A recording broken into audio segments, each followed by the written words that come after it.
एक छोटे से गांव में कुमार सोहन रहता था। वो मिट्टी के बर्तन व खिलौने बनाया करता था और उसे शहर जाकर बेचा करता था। कभी कभी उसके 2-4 खिलौने बिकते तो कभी वो भी नहीं, जैसे तैसे उसका गुजारा चल रहा था। एक दिन उसकी बीबी शीला बोली, सुनो जी, क्यों न शहर जाकर कोई नौकरी ही कर लो।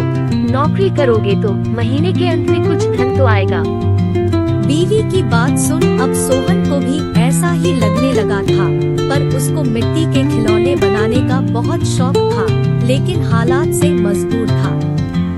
बात तो तुम सही कह रही हो, पर कैसे उस हुनर को छोड़ दूं, जिसका नमक हम लोग अब तक खाते आए हैं।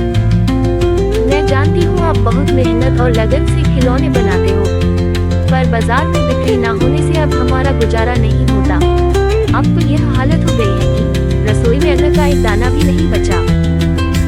ठीक है, मैं कल सुबह ही शहर जाकर कोई न कोई नौकरी तलाश करता हूँ। अगले दिन वो शहर के लिए रवाना हो गया और एक व्यापारी के पास वह नौकरी करने लगा। सोहन वहाँ नौकरी करता तो जरूर था, पर उसका मन अभी भी अपने चाक और मिट्टी के खिलौनों में ही रहता था। समय बीतता गया। एक दिन शहर में जहाँ वह काम करता था, उस मालिक के घर पर उसके बेटे निखिल का जन्मदिन था। सब महंगे महंगे तोहफे लेकर आए। सोहन ने सोचा, क्यों ना मैं मिट्टी का खिलौना बनाऊं और बच्चे के लिए लेकर जाऊं। वैसे भी हम गरीबों का तोहफा कौन देखता है। यह सोचकर वह मिट्टी का खिलौना बनाया और बनाकर जन्मदिन पर ले गया। जब दावत खत्म हुई तो निखिल की नजर उस मिट्टी के खिलौने पर पड़ी। उसे वो हाथ में उठा लिया और खुश होकर और भी बच्चों को दिखाने लगा।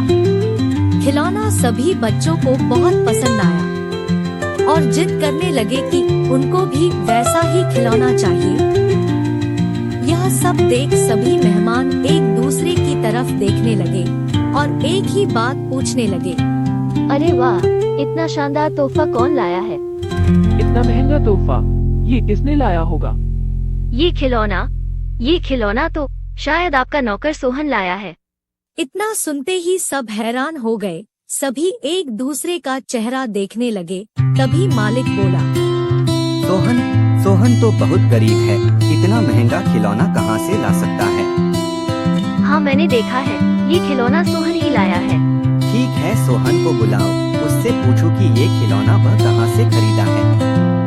वहाँ सोहन आता है और सब उसी के तरफ देखते हैं। वह माहौल देखकर हैरान हो जाता है।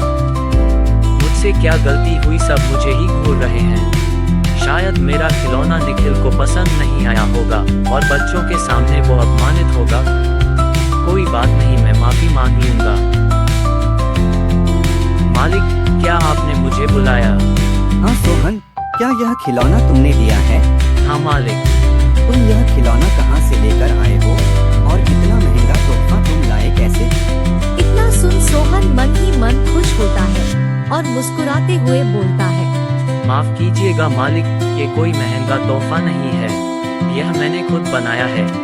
गांव में यही खिलौना बनाकर मैं अपने परिवार का गुजारा करता था, लेकिन इससे अब घर नहीं चलता, इसलिए आपके यहाँ नौकरी करने आया हूँ। अरे वाह, तुम क्या अभी है खिलौना बना सकते हो? और सभी बच्चे को तुम्हारा खिलौना बहुत पसंद आया है, इन्हें भी ऐसा ही खिलौना चाहिए। सोहन खुश होकर बोला, हाँ मालिक, बिल्कुल बना सकता हूँ। जब कल मैं आऊँगा तो खिलौना बना कर लेते आऊँगा। अगले दिन सोहन ने शानदार रंग बिरंगे खिलौने बना कर दिए। यह देख मालिक ने सोचा, क्यों ना मैं खिलौने का भी व्यापार करूं। वह अपनी बीवी से बोला, सुनीता, सोहन खिलौना बहुत अच्छा बनाता है, उसे खिलौना बनवाकर शहर में उसका भी व्यापार कर लें। उसे सोहन को उसके मनपसंद का काम भी मिल जाएगा और उससे अच्छी तनख्वाह भी मिल जाएगी। साथ ही साथ एक मोटी रकम हम भी कमा लेंगे। ये तो अच्छा विचार है जी। यह सोच मालिक ने सोहन को खिलौना बनाने के काम पर लगा दिया और बदले में हर महीने अच्छी खासी तनख्वाह देने लगा और रहने को घर भी दिया। यह सब पाकर सोहन और उसका परिवार बहुत खुश हो गया। और सोहन को उसके मनपसंद का काम भी मिल गया। दोनों हंसी खुशी रहने लगे।